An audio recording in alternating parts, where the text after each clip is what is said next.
yang tahu Bapak Ibu penilai kinerja. Perkenalkan, nama saya Wijono Ardianto, mahasiswa PTG Dasab, guru madrasah Mapel SKI, tahap 3, Kementerian Agama tahun 2025, dari LPTK Universitas Wahid Hasim Semarang, dengan NIM 25406061892.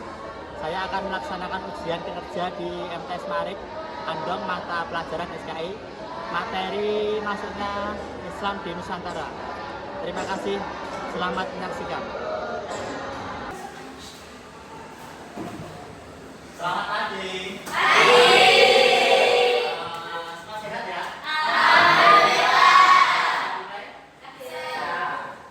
Assalamualaikum warahmatullahi wabarakatuh.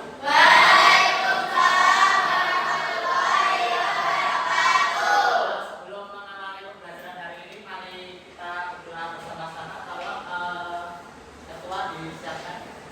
Siap, gerak. Berdoa mulai.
Saya absen dulu ya.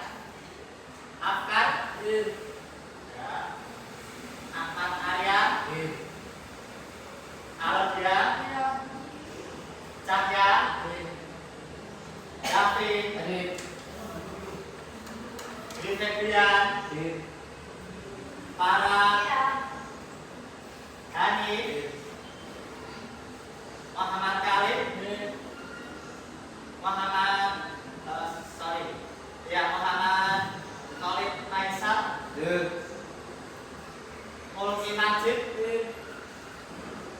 Natasha, Naufal, Hilna, Rahel, Siva, Said, Sakit, Bedan, Sakit. Ya, semoga yang sakit diberi kesembuhan ya. Semoga besok ya bisa sekolah lagi.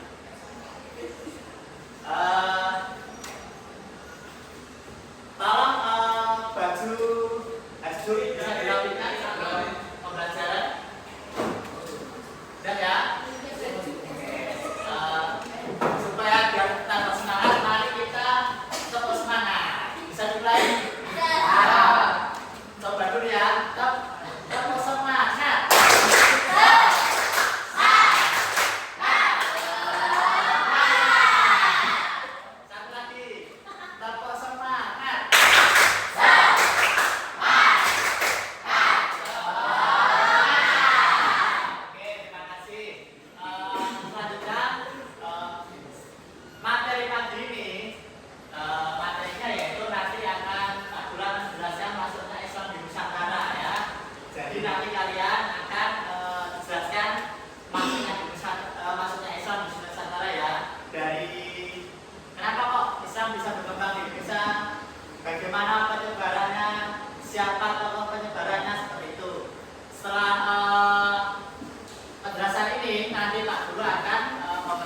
kelompok. Setelah kelompoknya dibentuk, kemudian berdiskusi. Setelah berdiskusi, kalian nanti akan mencatat hasil diskusi itu. Gitu ya. Bisa dimulai? Nah, ini ya. Yang pertama, masuknya Islam di Nusantara. Lanjut. Ini kepercayaan masyarakat Nusantara sebelum Islam. Yang pertama yaitu animisme. Animisme itu adalah kepercayaan yang menganggap benda mempunyai roh yang dapat mendatangkan keselamatan bagi manusia. Dulu sebelum Islam masuk, ya, yang dimaksud animisme ini, dia menganggap misal contoh gunung atau pohon, ya, dianggap sebagai Tuhan, ya, karena belum ada agama. Agamanya yaitu animisme, seperti itu ya. Selanjutnya dinamisme.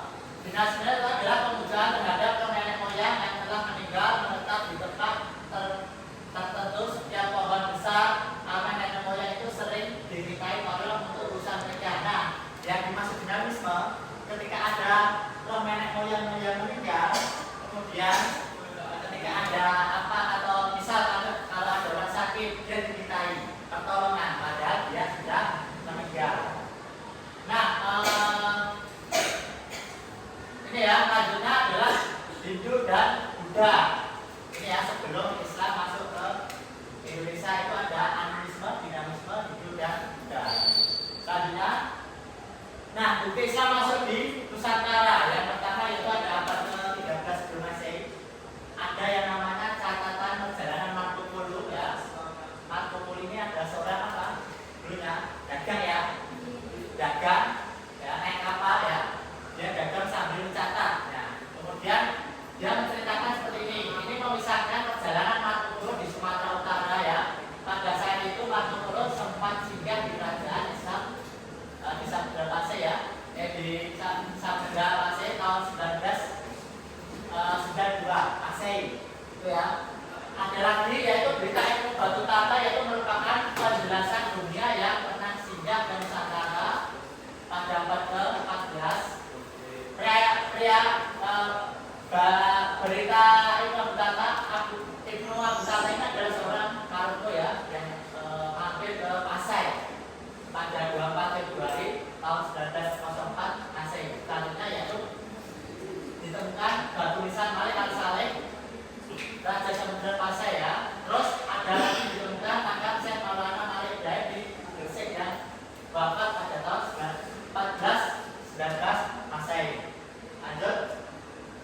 Nah, golongan pembawa agama Islam di Nusantara yang pertama adalah saudagar, mubalek, sama sufi.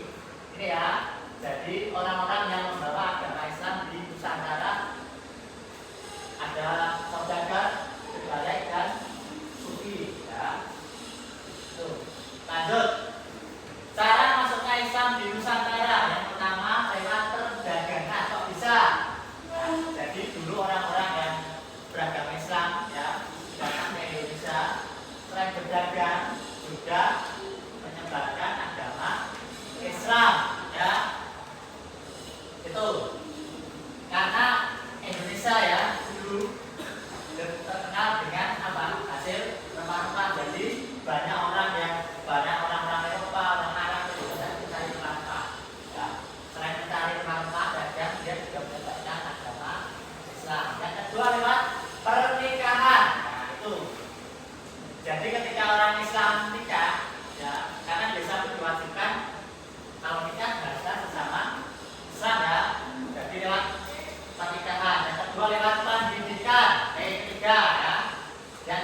kemudian terakhir Indonesia ya.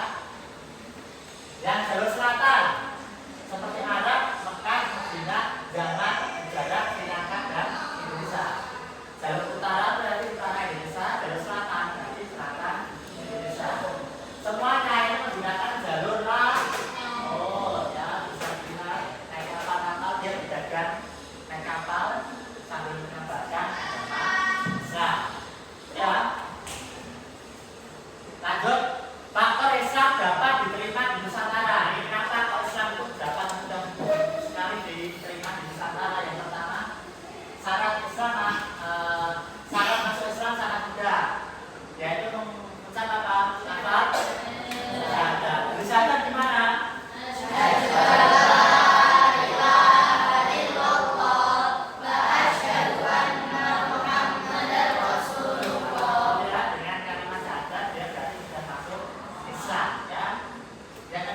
Islam tidak pernah kasta. Kasta itu tingkatan ya. Jadi enak ketika kamu masuk ke masjid, entah nanti mohon maaf orang kaya atau orang miskin semuanya sama. Ya. Yang ketiga, upacara keagamaan sederhana ya. Bahkan di Islam saja dibikin sederhana. Terus pengajaran Islam disesuaikan dengan adat tradisi Nusantara. Ada yang namanya apa? Biasanya ketika apa? Nada ya. Nah, nada ini kan juga termasuk tradisi Nusantara ya. Kebudayaan dicampur dengan agama ya. Ya. Kelima, sifat bangsa Indonesia ramah dan tamani. Terus yang terakhir, rujukan raja-raja baik. Nah, rujukan raja baik untuk kemudian adanya kerajaan Islam tadi ya. Itu ya. Raja-raja baik ini dulunya apa? Hindu-Buddha ya. Hindu-Buddha itu ya. Lanjut. Nah, dampak perkembangan Islam di Indonesia. Yang pertama adalah pendidikan pemerintahan. Konsep raja diganti menjadi sultan atau sunan, maksudnya syariat Islam diterapkan dalam tatanan negara. Di bidang sosial, menghilangkan sistem kasta. Sistem kasta ini adalah warisan agama Hindu-Buddha dan menekankan kesetaraan antar manusia atau yang disebut tauhid sosial. Terus budaya dan seni budaya, ada akulturasi budaya terjadi, ada wayang, gamelan, ukiran, diadaptasi dengan ajaran Islam. Contoh masjid rumah ya, masjid rumah itu ada melambangkan ukiran-ukiran ya, kaligrafi ya, kayak gitu. Terus kalender itu kalau bahasa Indonesia-nya apa? Anggaran ya. Ada penciptaan kalender Jawa oleh Sultan Agung Mataram yang memadukan tahun Saka Hindu dengan tahun Hijrah Islam. Ya, biasanya kayak gini sekaten ya. Biasanya kalau ada sekaten ini memadukan ini ya. Terus pendidikan, berkembangnya lembaga pesantren sebagai pusat pendidikan agama dan percepatan ulama. Ini ya dampaknya perkembangan Islam di Indonesia ini. Di bidang pemerintahan, sosial, budaya, dan pendidikan. Kalau pendidikan ya sampai sekarang ya dengan adanya apa? Pondok pesantren itu sangat cepat. Lanjut. Nah ini bukti peninggalan Islam di Nusantara. Buktinya bangunan, contoh ada di Masjid Agung, terus Masjid Banten, lama, terus Menara Kudus. Ada yang punya Demak? Ya, nanti kalian lihat sendiri ya, di mana itu adalah bukti peninggalan ya Islam masuk Indonesia. Keterangannya di sini, mata berbentuk netu bersihkan. Ya, semakin naik semakin maju. Menunjukkan pengaruh arsitektur Hindu, Buddha, Menara Kudus mirip candi. Ya. Terus seni ukir dan pahat, kaligrafi pada lisan atau relief di dinding masjid. Ini larangan melukis masjid hidup diganti dengan motif saluran bunga atau kaligrafi. Ya. Karena di Islam kan nggak boleh melukis hidup. Makanya lukisannya atau ukirannya diganti dengan bunga atau kaligrafi. Kaligrafi itu berarti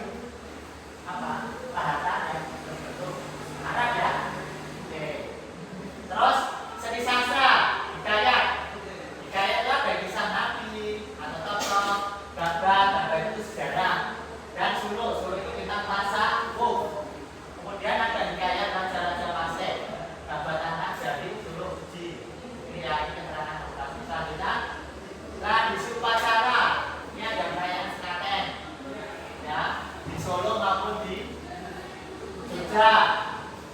Terus perayaan sekalian ini adalah memperingati Maulid Nabi. Maulid Nabi itu apa? Kelahiran Nabi ya. Terus tradisi yang memasukkan nilai-nilai Islam ke dalam budaya lokal, itu ya. Ini adalah bukti peninggalan Islam di Nusantara. Selanjutnya, nah, tokoh penyebaran Islam di Nusantara. Ada Abdul Rauf Sikil di Aceh, ada Asad Al Bajari di Kalimantan, nah di Jawa itu Wali Songo ya. Terus ada lagi Kiai Haji Ahmad Dahlan, terus ada lagi Kiai Haji Hasyim Asy'ari. Ini adalah tokoh-tokoh penyebaran Islam di Nusantara ya. Selanjutnya, nah dari materi ini ada yang ditanyakan?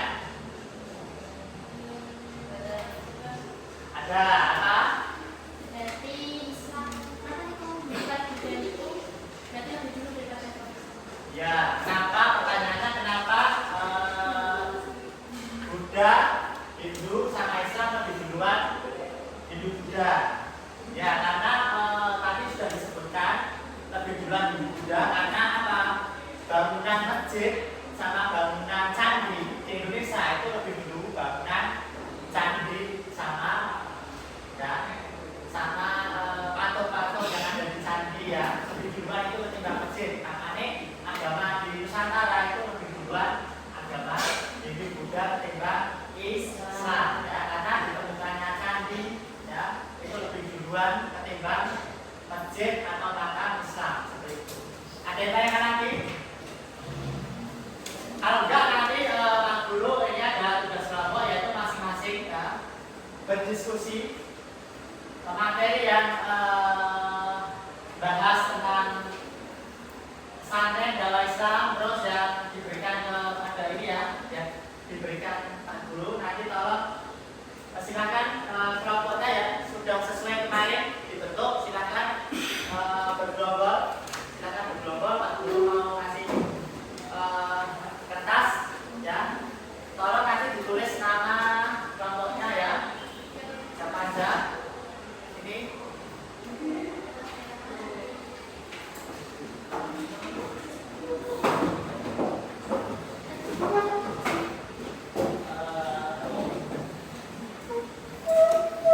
Gabung tiga. Silakan ditulis ya.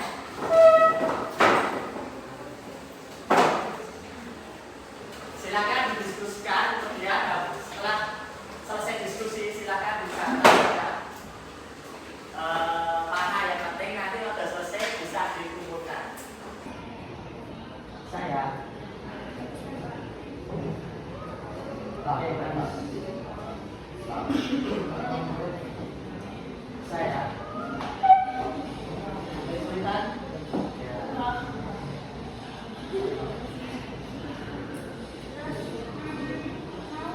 Coba.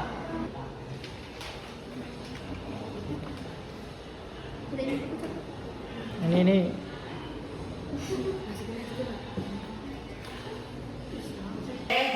Tugas sudah selesai, silakan dikumpulkan.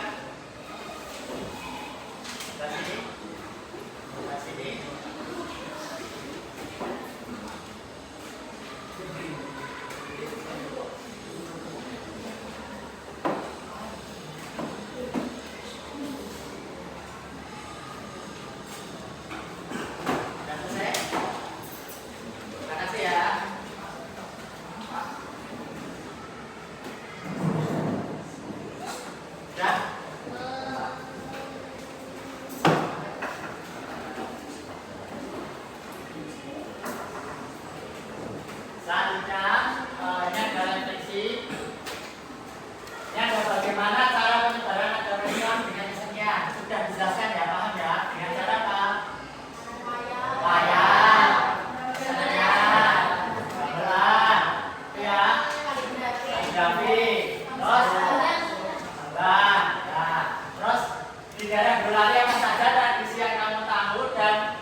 Contoh ini ada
Mari kita tepuk tangan.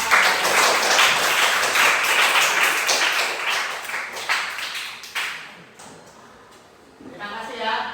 Sebelum Pak Guru tutup, ini ada kata-kata mutiara.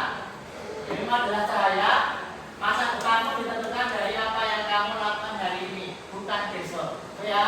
Jadi tolong semuanya belajar lagi ya. Bila nanti materi ini kurang jelas, bisa dicatat, ditanyakan pertemuan yang akan datang. Itu ya. Ada tanya lagi? Terima kasih. Terima kasih banyak ya pertemuan hari ini. Semoga tadi yang sakit besok sudah sembuh dan hasilnya bisa